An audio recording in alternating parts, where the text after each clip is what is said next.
నమస్కారం. ముందుగా పెద్దలు మాజీ ముఖ్యమంత్రి, మాజీ గవర్నర్, నాకు పర్సనల్గా అత్యంత ఆప్తులు రోషయ్య గారి మృతికి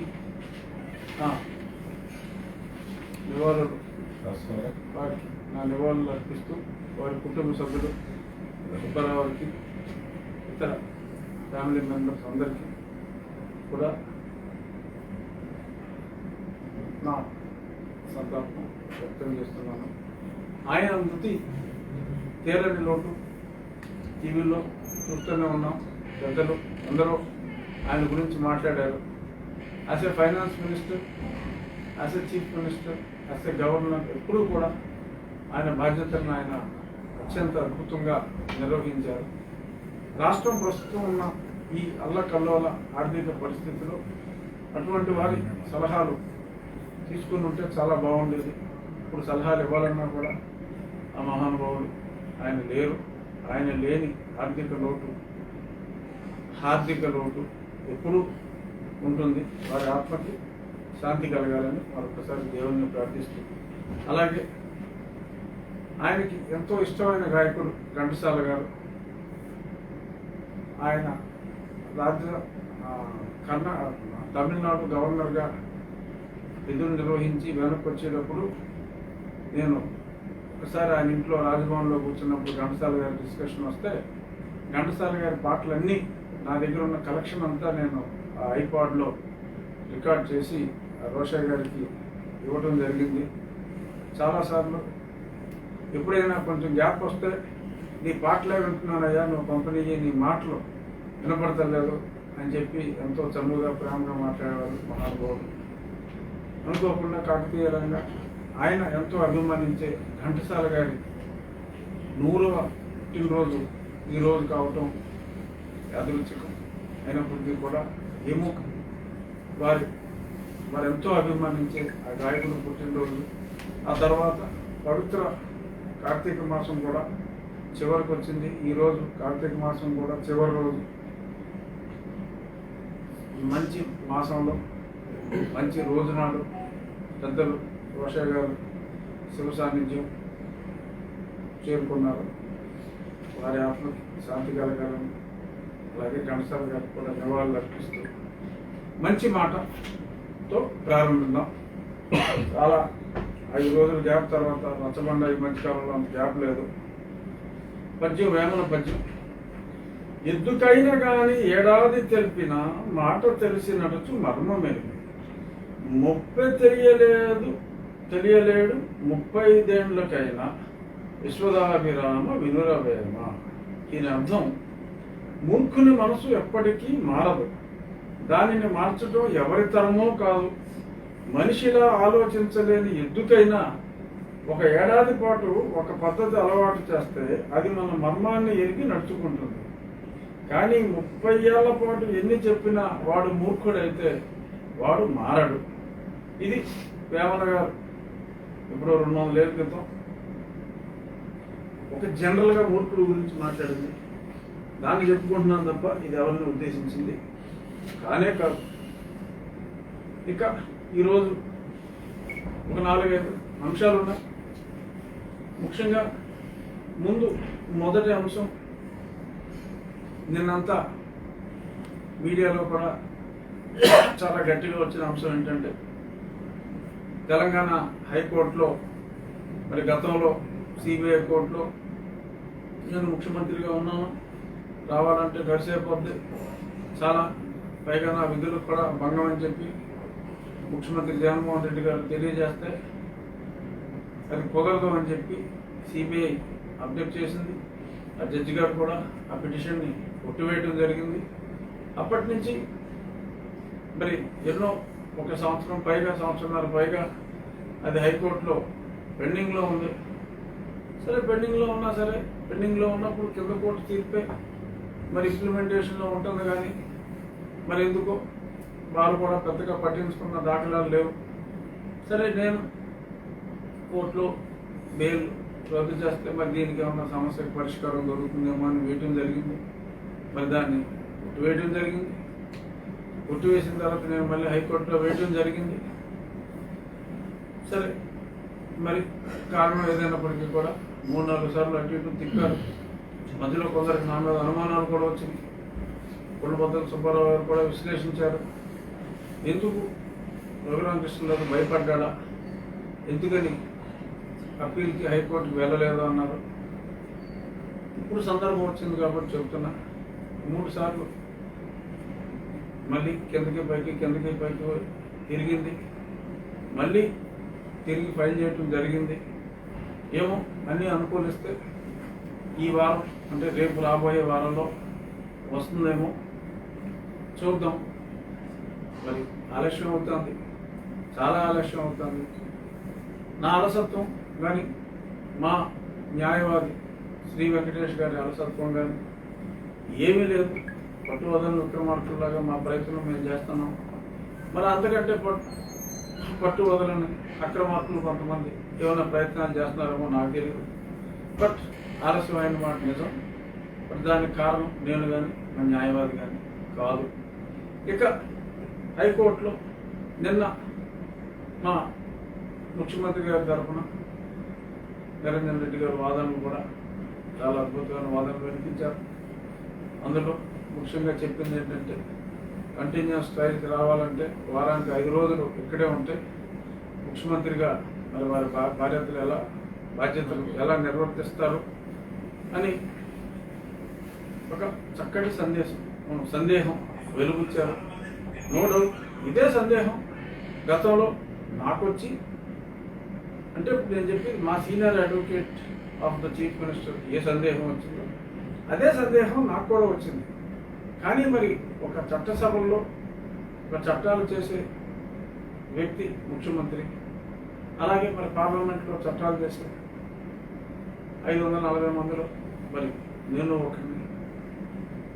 మరి చట్టాలు చేసేవాడే చట్టాలని చులకనగా చూడకూడదు కాబట్టి మరి ఆ చట్టంలో ట్రయల్ అనే ప్రక్రియ ఉంది. మరి ట్రయల్ జరిగినప్పుడు వారు అటెండ్ అవ్వాలి అనే ప్రక్రియ కూడా ఉంది. కాబట్టి మరి మా ముఖ్యమంత్రి గారు చూస్తే మరి ఆయన అద్భుతమైన పనితీరుతో 20 సంవత్సరాలు ఆయనే ఉంటారని చెప్పి మా పార్టీ సభ్యులందరూ అదే పనిగా మాట్లాడుతున్నారు. ఏమో ప్రజలందరూ కూడా అదే ఒపీనియన్లో ఉంటే మరి ఉంటారేమో. మరి 20 ఏళ్ళు ఈయనే ఉంటే మరి ఇంకా ట్రయల్ 20 సంవత్సరాల పాటు జరగదా? అప్పుడు దాకా సాక్షులు అసలు ఎవడైనా బతుకుంటాడా? మరి ఏమవుతుంది? మరి కేసు ఏమవుతుంది? మరి ఎవరైనా సరే ఒకసారి ముఖ్యమంత్రి ఇంకోటో అయితే మరి ఇంకా వారు కోర్టుకి అటెండ్ అవ్వక్కర్లేదు. వారు శిక్ష నుంచి పూర్తిగా దే ఆర్ ఎక్స్క్లూడెడ్ అని చెప్పి ఏదన్నా చట్టం తీసుకొస్తే పర్వాలేదు. బట్ ఇప్పుడున్న చట్టాల ప్రకారం మరి ముఖ్యమంత్రి అయితే ఎగ్జామ్షన్ ఇస్తారని చెప్పి నేనైతే అనుకోవట్లేదు. డెఫినెట్గా 6వ తారీఖు సిబిఐ నేను వేసిన పిటిషన్లో మాట్లాడినట్టు మీ ఇష్టమండి, మీరు ఏం చేసినా పర్లేదు అంటారా? లేదు గతంలో మరి కింద కోర్టులో చెప్పినట్టు అదేం కుదరదని చెప్పి అంటారా అనేది మనం చూద్దాం. బట్ డెఫినెట్గా 100% సిబిఐ కింద ఆల్రెడీ అబ్జెక్ట్ చేసి ఉన్నారు కాబట్టి అబ్జెక్ట్ చేయవలసిన అవసరం వారికి ఉంటుంది. మరి అబ్జెక్ట్ చేసిన తర్వాత డెఫినెట్గా మరి గతంలో పివి నరసింహరావు గారు కూడా లక్కుబాయి పడ్డ కేసులో పెద్ద అయిన ప్రధానమంత్రి, ఆఫ్టర్ ఆల్ ముఖ్యమంత్రికి ప్రధానమంత్రికి ఎంతో తేడా ఉంది. ఆఫ్టర్ ఆల్ అంటే అదే చెడ్డ మాట కాదు. ఆఫ్టర్ ఆల్ అంటారు, అది కరెక్ట్ కాదు అని వేరే మీనింగ్లో ఆలోచిస్తారు. ఆఫ్టర్ ఆల్ అనే 2 ఇంగ్లీష్ పదాలు. అంటే ముఖ్యమంత్రి గారి కన్నా ప్రధానమంత్రి చాలా పెద్ద పదవి. వారే ఒక ఫ్రివిలస్ కేసులో మరి చిన్న కోర్టుకి అటెండ్ అవ్వాల్సి వచ్చింది. సో కాబట్టి మరి రేపు మరి ఇప్పుడు ట్రయల్కి అటెండ్ అవ్వాలి అంటే ముఖ్యమంత్రిగా బాధ్యతలు నిర్వహించలేరు అని చెప్పి మరి మాట్లాడటం మరి డెఫినెట్గా బాధ కలిగించే అంశం. ఎందుకంటే మరి ఒకవేళ రేపు ట్రయల్ అటెండ్ అవ్వాల్సిందే అని అంటే మరి ముఖ్యమంత్రిగా మరి ఆయన బాధ్యత నుంచి తప్పుకొని టెంపరీగా పూర్వం జయలలిత గారు ఇలాంటి గ్యాప్లు వచ్చినప్పుడల్లా పన్నీర్ సెల్వం గారికి ఇస్తూ ఉంటారు. ఆ పార్టీలో కూడా లాయలిస్టులు ఎంతోమంది ఉన్నారు. పైగా చాలా స్ట్రాంగ్గా మా పార్టీని మా ముఖ్యమంత్రి గారు తీర్చిదిద్దారంటంలో ఎటువంటి సందేహం లేదు. సో రాయలసీమ పన్నస్వామి భక్తులు చాలామంది ఉన్నారు. ఎవరైనా కావచ్చు. అంతే కదా. పన్నీర్ సెల్వం, అప్పుడు పన్నీర్ సెల్వం. ఎస్, రాయలసీమ పన్నీర్ సెల్వం ఎవరైతే బాగుంటుందంటారు? నేను ఇన్వాల్వ్ చేయొద్దంటారా? అంటే ఇప్పుడు మీ ముఖ్యమంత్రి దొరకమంటారా? అంటే నేను అనేది ఏంటంటే, రేపు తీర్పు మా సీనియర్ న్యాయవాది కానీ మా ముఖ్యమంత్రి గారు చెప్పమన్నది ఏంటంటే, మరి నేను ముఖ్యమంత్రిగా విధులు నిర్వహించాలంటే ఈ కోర్టుకు వస్తే నిర్వహించలేను కదా, అందుకని ఎగ్జామ్షన్ ఇమ్మన్నారు. కుదరదు అని అన్నారనుకో, ఫర్ సపోజ్, మరి అంటే ఏంటి? ఈ ముఖ్యమంత్రిగా బాధ్యతలు నిర్వహించడం కష్టం అవుతుందనే కదా కోర్టులో ఒప్పుకున్నట్టే కదా. మరి అప్పుడు ప్రతిపక్షం వాళ్ళు అడగవచ్చు, ఇంకొకరు అడగవచ్చు, నువ్వు వేసిన ఎఫిడవిట్ నేరదాక్ష అన్నారనుకో, అంటారు కదా. అన్నప్పుడు ఇబ్బంది వస్తుంది. మరి ఇబ్బంది వచ్చినప్పుడు ఆ పన్నీర్ సెల్వం రాయలసీమకు సంబంధించి ఏమో తగ్గదు. పెద్దిరెడ్డి గారు కావచ్చు, నెల్లూరు జిల్లా అంటే ఎంతో ఎక్స్పీరియన్స్ పీపుల్ ఉన్నారు. రామనారాయణ రెడ్డి గారు వారు కావచ్చు. గుంటూరు అంటే ఎంతో మేధావి, విద్యావేత్త, సెంట్రల్ మినిస్టర్ కూడా చేశారు, ఉమ్మారెడ్డి గారు ఉన్నారు. ఇంకా మా జిల్లాకు వస్తే ఉప ముఖ్యమంత్రి మా జిల్లాలో ఉన్నారు. తూర్పుగోదావరికి వెళ్తే సులభగా ఉన్నారు. అంటే పెద్దోళ్ళ గురించి చెప్తున్నా, చంద్రబాబు గారు ఉన్నారు. మరి అక్కడైతే బొత్స సత్యనారాయణ గారు ఉన్నారు. వీళ్ళలో ఎవరైనా కావచ్చు. వాళ్ళందరికీ ఆ పటిమ పోని ఒక 4-5 నెలల్లో కంటిన్యూస్గా ట్రైల్ అయితే డెఫినెట్గా మా ముఖ్యమంత్రి గారు బయటపడిపోతారు. కాబట్టి ఈ 4-5 నెలలకి ఎవరినైనా పెట్టుకుంటే కూడా బాగుంటుందేమో. ఎందుకంటే నాకున్న న్యాయ పరిజ్ఞానంలో ముఖ్యమంత్రి అయితే అటెండ్ అవ్వక్కర్లేదు అని చెప్పి ఎవడు చెప్పడం. న్యాయస్థానమే కాదు, గారిని పోయేవాడిని అడిగినా కూడా చెప్పడం. సో కాబట్టి డెఫినెట్గా తీర్పు మాకు వ్యతిరేకంగానే ఉంటుంది అని నేను భావిస్తున్నాను.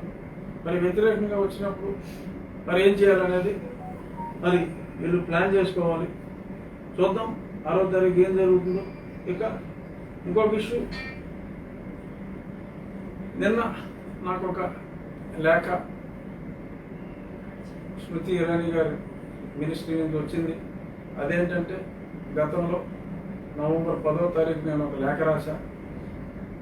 ఈ జగనన్న పాలని, వైఎస్ఆర్ పోషణ అని, ఇంకా మా జగనన్న గౌరవంతా అందులో ఏదో సిక్కి అయ్యి అన్నీ పెడతారని చెప్పి మా ముఖ్యమంత్రి గారు కూడా చెప్పారు.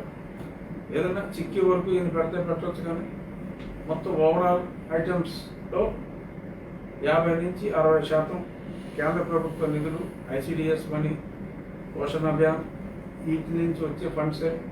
State government also would supplement some amount. సరే, ఆ బిల్స్ కూడా సరిగ్గా పే చేయట్లేదని కూడా కంప్లైంట్లు వచ్చినాయి. అనంతపురంలో ఒక చోట మీ భోజనం మీరే తెచ్చుకోండి అని చెప్పి హ్యాండ్స్ అప్ అని కొంతమంది టీచర్లు మాట్లాడటం కూడా మనం చూసాము రికార్డెడ్గా. మరి ఇవన్నీ చూసిన తర్వాత నేను అసలు ఇలా మరి కేంద్ర ప్రభుత్వం ఇచ్చిన స్కీములకి వాళ్ళెవరో నరేంద్ర మోడీ గారి ఫోటో కానీ ఇంకా వేరే ఏమీ వేసుకోవట్లేదు. సింపుల్గా పోషణ అభియాన్ అంటే పోషణ అభియాన్ అంటున్నారంతే. మరి ఇలా దివంగత రాజశేఖర రెడ్డి గారి పేరుతో వైఎస్ఆర్ పోషణ అని, మరి జగనన్న పేరుతో గోరుముద్దలని, పాలని ఇలా పెట్టుకోవటం ఎంతవరకు సమంజసం అని నేను అలా పెట్టుకోవచ్చా అని చెప్పి అడిగితే, అలా పెట్టుకోవటానికి వీల్లేదు అని చెప్పి చాలా స్పష్టంగా వారు లేఖ రాసి, నిజంగా మీరు అలా పెట్టుకుంటున్నారా అని చెప్పి అడగడం జరిగింది. కొన్ని వందల కోట్ల ప్రజాధనాన్ని ఆ అడ్వర్టైజ్మెంట్లతో చిరునవ్వుతో అడ్వర్టైజ్మెంట్లతో మరి చాలా ప్రజాధనం వృధా అయింది. మరి ఎక్కడి నుంచైనా ఈ ప్రజాధనం వృధా ఆగాలని, మరింత ప్రజాధనం వృధా కాకూడదని ఒకే ఒక సంకల్పంతో మరి నేను వారికి లేఖ రాయటం, వారు స్పందించడం జరిగింది.